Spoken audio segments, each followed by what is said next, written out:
Continuing production of The Open Mind has been made possible by grants from the Rosalind P. Walter Foundation, the Bluestein Family Foundation, the Joan Gans CUNY and Peter G. Peterson Fund, the Malkin Fund, the May and Samuel Rudin Family Foundation, the Joanne and Kenneth Wellner Foundation, the John D. and Catherine T. MacArthur Foundation, and from the corporate community, Mutual of America.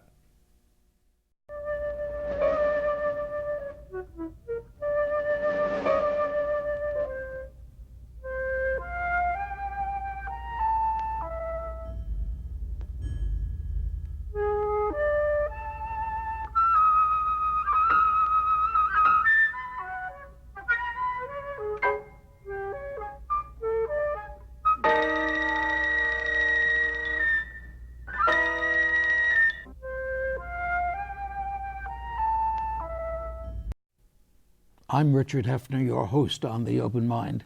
And just a decade ago, at the very turn of what I still think of as our new century, when Elie Wiesel, my guest today, and I had just put together in book form excerpts from what even then had already become our rather extensive collection of televised conversations, I noted that the very degree to which his beliefs were so deeply rooted in and reflected his Judaic tenets and traditions, while mine were quite so secular, had added an important and provocative dimension to the very quality of our exchanges, as together we embraced John Milton's singular inquiry, who ever knew truth, put to the worse in a free and open encounter.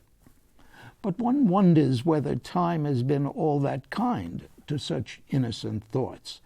And as my dear friend, author, Nobel Laureate, Holocaust witness and survivor Elie Wiesel joins me here on The Open Mind once again today, I would put that question to him once again. Would he, could he, now as then as boldly proclaim, whoever knew truth put to the worse in a free and open encounter? For surely then it was still for me, though no longer, a statement of faith more than a question. And today, Elie, I would ask what it is for you. Question, statement of faith, how have we changed? I think the question is becoming deeper and deeper. Even then, both of us favored questions. The fact is that you are the one who asked the questions, and I tried always to answer them with more questions. But now, really, with the years, I realize that the questions remain. Answers don't. Answers don't? They change. Answers change according to the origin of people, nationality of people, upbringing of people. But the questions remain always the same, asked by or given to all of us. Do you think as many people ask questions today or make statements today?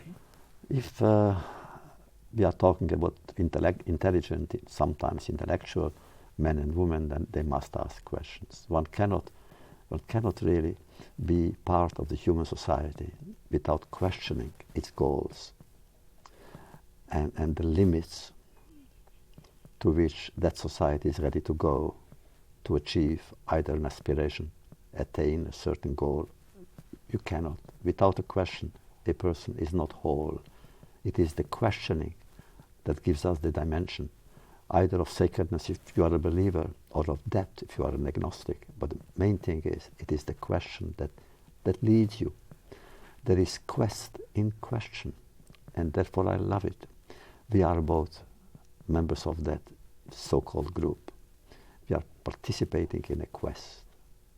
But you know, I always thought, you say, talk about intellectuals, I always thought that I could depend upon Elie raising questions, and I would smile. I would know that the answer to my question was always another question, that it was a wonderfully Jewish tradition.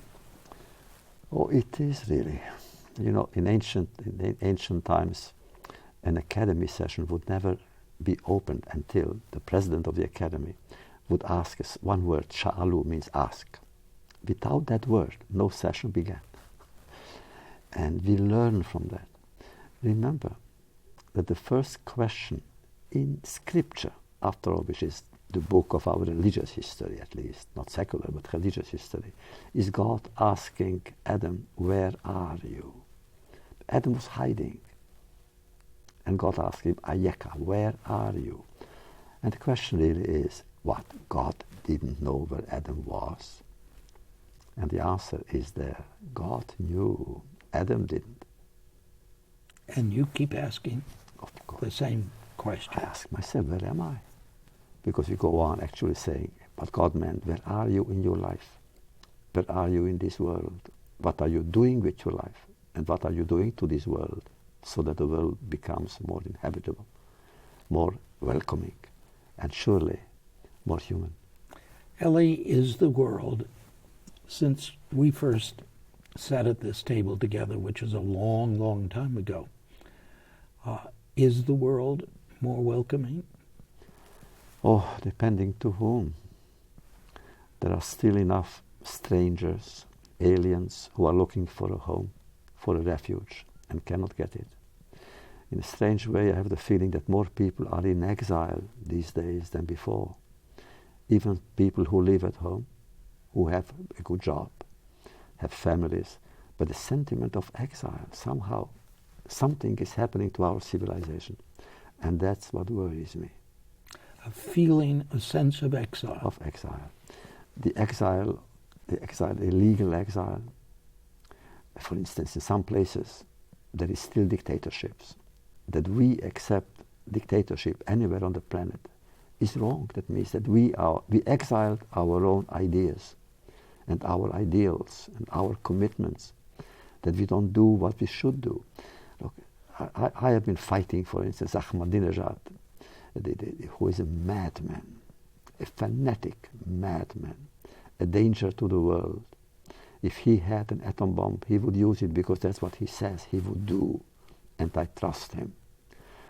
And therefore, the world is not doing anything. I just read what he's doing to those who protested the elections. My God. When that happened, I saw it on television. Young people in the thousands, in the tens of thousands, dared to defy him during the campaign and resisting him, opposing him. He controlled the police, the army, the secret service, the guardian of the revolution. He controlled all the security systems. And nevertheless, they dared. So one woman was killed, almost in front of the television cameras. Now he arrested many of them. And the world is silent. You remember, because we spoke about it in the very beginning. My first book, I called it, I wrote it in Yiddish, was called "And the World Was Silent."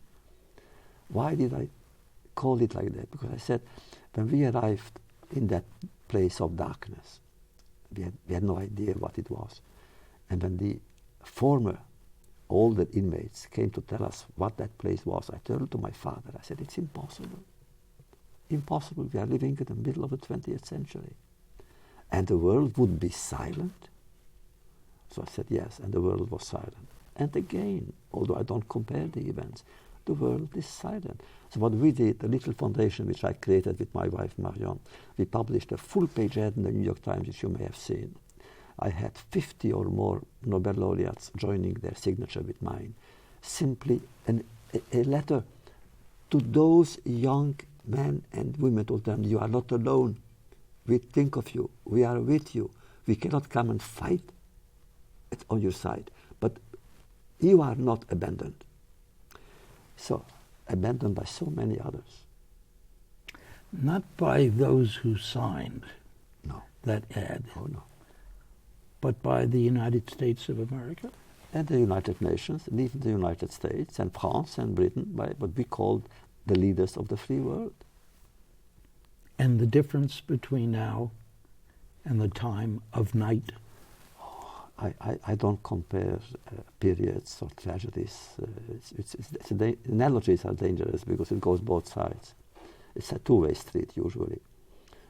If I were to say that, that means that Auschwitz was only that. No, that's why every tragedy deserves to be judged. on its own cruelty. But the reactions to it? The reaction must be the same. Whenever there is a warning, the reaction must be a moral response. And that somehow the morality is absent. That's what worries me today. We talk about everything, about the economy and about politics and about strategy and about military operations. One word is missing, ethos, morality. Whatever we do, I remember you saying that, we must do, or whatever we think about, we must think about in moral terms. Absolutely, absolutely.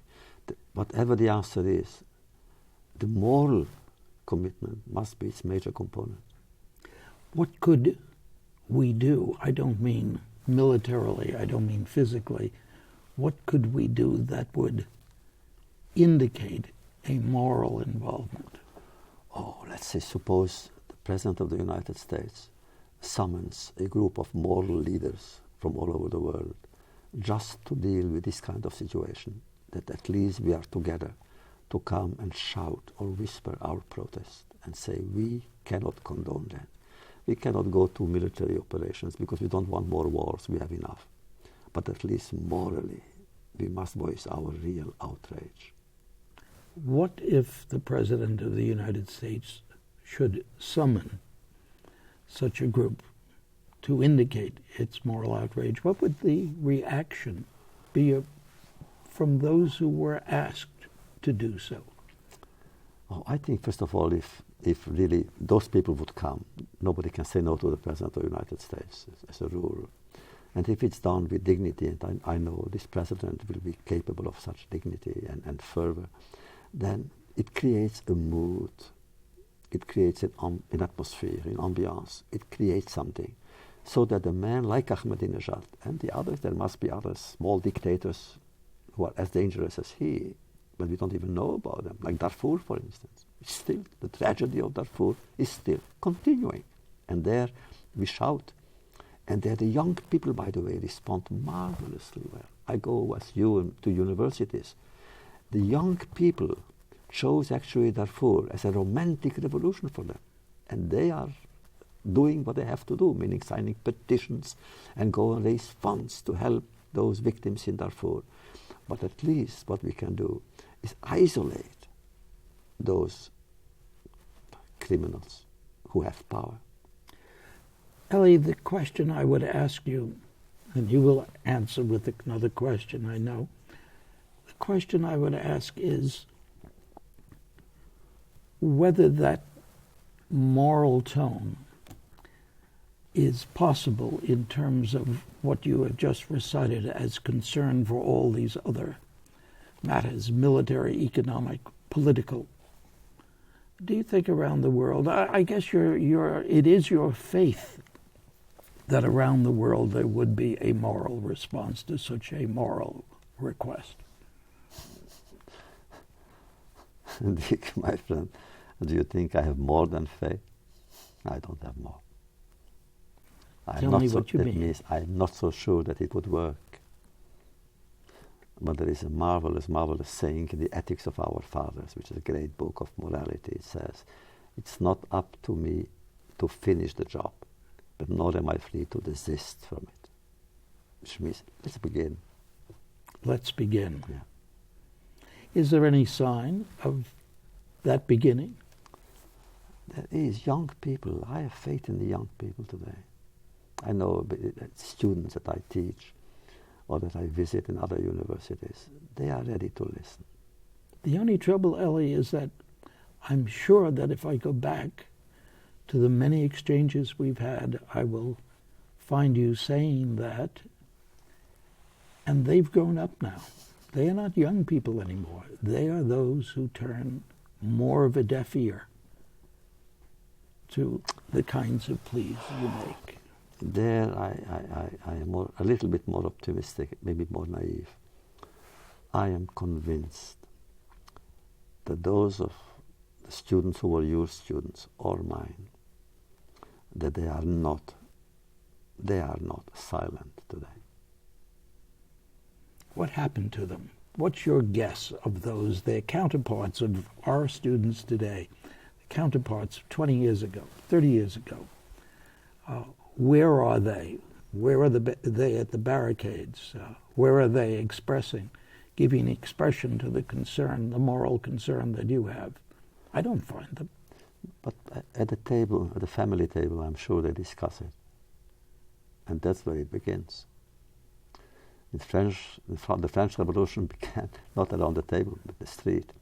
But the modern revolution begins at the table, the family table.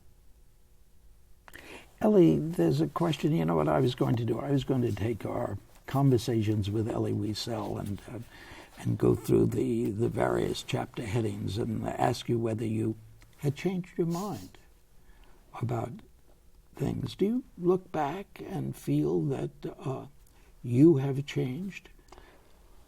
Oh, it depends. I may have changed attitudes, but not deep down. We spoke about it, about change in general, and I think I told you once that, look, if what I went through during the war didn't change me, you think something else can change me. I'll always remember. How can I? Always remember that. But there are attitudes, certainly, because we deal with people. And people are, each and one of them is unique. And therefore he or she has the right to say, listen to me. And when you hear my story or my view or my opinion or my pain, then you will change your attitude. I must listen. You dedicated the resources from your Nobel Prize to meetings together, conversations. As you look back, how do you feel about the efficacy? First of all, the first thing that we did actually, you remember in 1988, together with François Mitterrand, the President of France, we organized the very first the conference of Nobel Laureates of all the disciplines for the very first time. And we came to it because I felt, come on, this is the most exclusive club in the world. Indeed. And the members don't know one another. They didn't. So we came to it, and we had 79 Nobel Laureates. The foundation, which Marion and I created, actually, she's the one who handles it. It's on her shoulders. It's my name, but she's doing everything. But that was the beginning. And since then, we had many more conferences. The latest one we had in Jordan with King Abdullah. 4 times we brought together Nobel Laureates from all over the world, to try to find, if not the answers, at least the questions. So I think more and more people now are sensitive to that need to ask the right question. One couldn't avoid, given the proximity of these last meetings, the question of the state of Israel. Your questions, have they changed about Israel? Yes, I was much more optimistic the last time we spoke. Because we brought together for the first time Prime Minister Olmert and President Abbas. And when they met, they fell into each other's arms. And that actually made me very optimistic, saying, if that is possible, because we had tears, they had tears in their eyes and we had in ours. That if that is possible, that means everything is possible. That means both sides should say, it's enough, come on, it's enough. We cannot take it anymore. How many generations have to suffer before the magic word of reconciliation or peace has some effect and some weight? But now, unfortunately, we are still waiting. Will it come? It has to come. At one point it has to, really. Why do you say that? It has to. Because both sides must be tired. Just that, tired. I think the 30-year war ended because both sides, or all sides, were tired. And here again, tired. It's 60 years. 60 years. How long can it go on? And so the problems remain the same, actually. And they became more acute. In truth, the real problem today, as we talk, is not between the Palestinians and Israel. It's between Palestinians and Palestinians. Gaza on one hand and the territories on the other. So which is Palestine? You cannot have two Palestinian states. Could one say with any fairness it is not equally? You've disabused me of looking for parallels, but that it is Israeli versus Israeli? Not really. In Israel you have most of the Israelis, polls show it, most of the Israelis, including the present prime minister, who is after all comes from the right wing, Netanyahu, really, most Israelis believe that the solution is a two-state solution. They agree on that. Would Israel act on that belief? They would. Absolutely. If there is now a counterpart, a real adversary who is ready to become an ally, I have no doubt it would happen. It's not easy. Not easy. But the main thing is, I think, they should start with that idea in their heart, meaning to somehow push aside for the moment insoluble questions. Let them wait. But start with those questions that cannot be answered easily. Like what? Like what? Simply give up violence on both sides, violence, and then create a state, a Palestinian state. The insoluble question is like Jerusalem, for instance. Let's say a moratorium for 10 years. We don't talk about Jerusalem, but it is what it is for 10 years. But in the meantime, Israel is ready to give up what I read, I think 90% of the territories, and the other 10% with some big settlements will be compensated by Israeli territory. So that can be solved in 24 hours. You're serious about that? I'm serious. Certainly that doesn't conform to so many of the reports that come from Israel. Oh, no, because it's lasting again and again and again. So Abbas is too weak, and I think we should help Abbas because he's moderate. But then you have Hamas in Gaza, democratically elected. So if there are elections now, and what do we do if Hamas wins even in the territories? So there are imponderables. And where do we go next then? There? We're yes, let's say there. Elie Wiesel will make the decisions. Elie Wiesel will call the shots. Which does he call? What's the first step? The first step is to bring them together officially, to bring, let's say, the Prime Minister of Israel, the President of the Palestinians, and their staff. They said there's only one item on the agenda. And the agenda is the end of war, the end of violence. Whatever it is, whatever it takes, the end. No more killing, no more wars, no more attacks, no more suicide killers, no more bombings. End. And the next step, therefore, will be a Palestinian state with which Israel has to live in security and in confidence. And the role the United States must play, can play? Can, of course. You cannot do it without the United States. And the European community now. They become a very forceful element in the game. Are they likely? I think yes. I think the major countries in Europe would accept American leadership. And what must that leadership do now? Speak morally. Seriously, really. Speak morally. Really speak morally. That's not only a political, it's not only or no longer a political problem. It should be a moral problem. If you can solve a political situation because you view it in its moral structure, then we are half the way through. We don't seem to be doing very well at that, at solving that problem in moral terms, but rather it seems to me that the moral questions are being more and more dealt with in political manners. So what do we do? That's why I ask you, Elie. I can't find that Elie, my friend, doesn't have answers that I search for and don't have. I don't have the answer, really. I live with that pain. So do you. so much wants it to be finished. Really, stop it. It's too long, too long, too long. I know from the Israeli side, really, so many parents who lost their children. And I know, again, when I go to Israel, my little foundation, Marion, we take care of 1,000 Ethiopian children in Israel, education and so forth.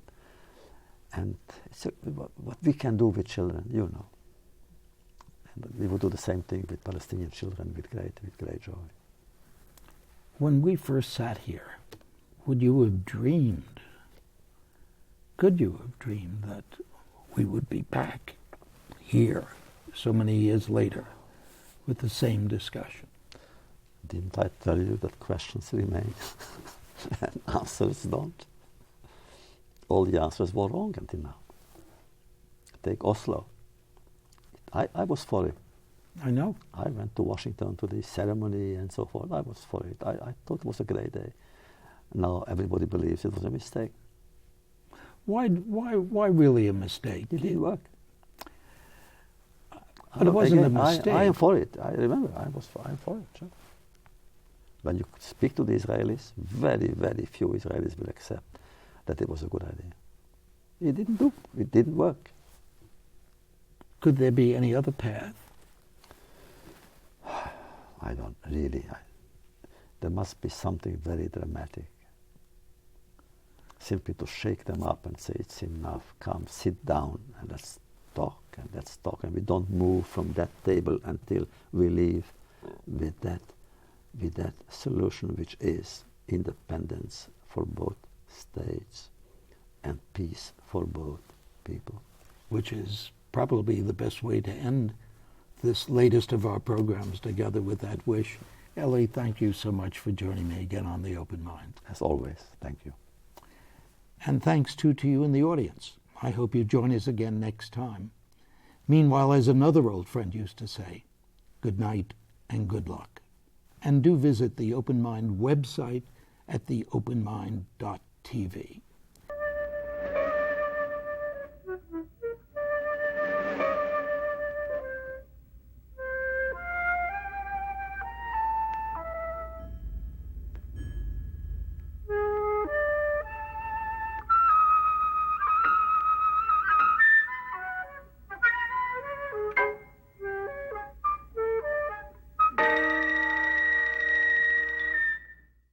Continuing production of The Open Mind has been made possible by grants from the Rosalind P. Walter Foundation, the Bluestein Family Foundation, the Joan Gans CUNY and Peter G. Peterson Fund, the Malkin Fund, the May and Samuel Rudin Family Foundation, the Joanne and Kenneth Wellner Foundation, the John D. and Catherine T. MacArthur Foundation, and from the corporate community, Mutual of America.